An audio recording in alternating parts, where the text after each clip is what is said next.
Good morning, Ian Crouch with your 8:30 Hunter News update. The Rail, Tram and Bus Union is calling for more support for Newcastle bus drivers following a spate of ugly incidents. The union says 5 serious incidents were reported last week involving drivers being physically or verbally abused. In one incident, a group of schoolboys assaulted a driver at Glendale after causing a disturbance to passengers. Drivers are reportedly so fed up they want to close the gates and not leave their depot. The union is calling for more support from police and revenue officers. Prison authorities are investigating a serious privacy breach at the Shortland Correctional Centre in Cessnock. News Limited reports a group email was sent out to staff containing sensitive files detailing the mental and physical health of more than 80 officers. Despite having the email recalled, Corrective Services confirmed it was not before the offending correspondence was read by a small number of staff. Those affected by the breach are being offered access to support. Singleton councillors have supported a notice of motion to seek government support to deal with the growing flying fox problem. Bats have long lived in Burdekin Park, but are now roosting in large numbers in nearby streets, causing noise and sanitation issues for residents, business owners and a childcare centre. Councillors voted last night to write to local and state MPs for support to lop or trim trees in the hope the bats will move on.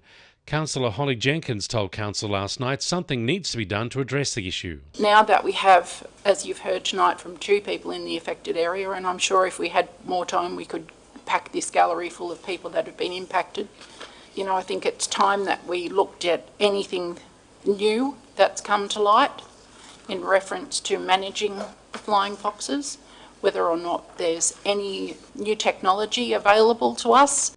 4 people have been charged following an operation targeting trail bike offences around Windale. With the help of Polair, several unregistered trail bikes were tracked riding to a home at Marilla Close yesterday, where 2 males who were spotted by police riding the bikes were found. A 20-year-old Windale man and a 20-year-old Blackhawls Park man have both been charged with several offences and will face court in April. 2 other males were arrested at the residence after allegedly assaulting police. EnergyCo is set to hold community consultation in the Upper Hunter following the announcement of the Hunter Renewable Energy Zone. The project includes upgraded poles and wires to minimise disruption. It comes as landowners say they want more consultation on similar blueprints, including the Hunter Transmission Project. Upper Hunter MP Dave Blazell says EnergyCo will attend the Upper Hunter show next month. A lot of people really are being given the opportunity to go in and understand each of these individual projects, and EnergyCo will be having a stand at the Muswellbrook and Upper Hunter show, and they will be advertising all those different community sessions. The Mark Hughes Foundation Centre for Brain Cancer Research is set to host international experts in an upcoming research summit this week.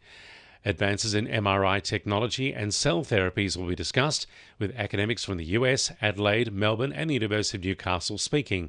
Mark Hughes Foundation Centre Director Professor Michael Fay says advances in blood testing will also be on the agenda. This disease is constantly evolving. We can't do a biopsy all the time because it's a big procedure to do. But if we can follow what's happening in the brain with a blood test, then that could open a pathway to a whole lot of drug treatments and testing of those treatments.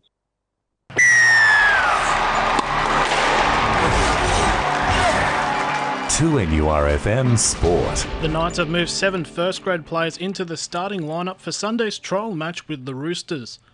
Tyson Gamble will move into halfback alongside Fletcher Sharp in the playmaker roles, forcing Jack Cogger to the extended bench. Tyson Frizzell will play in lock for the first time at the club, and newly re-signed forward Brodie Jones is named on the interchange. The Maitland Mustangs has signed American import Mandrill Worthy for the upcoming NBL 1 East season. Worthy was a finalist for League MVP last year with North's Bears and won 2023's Defensive Player of the Year in the Victorian-based South Conference.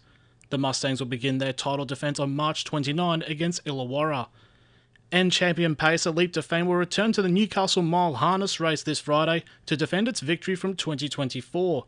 The race is used as a qualifier for the $1 million Miracle Mile on March 8, which the stallion also won last year in a record-breaking calendar. That's sport. I'm Jessie Dennett. And the winning numbers in Oz Lotto are 13, 14, 16, 17, 21, 28 and 43, and the supplementaries are 4, 25 and 36. And now you're up to date with the latest 2NURFM Hunter News.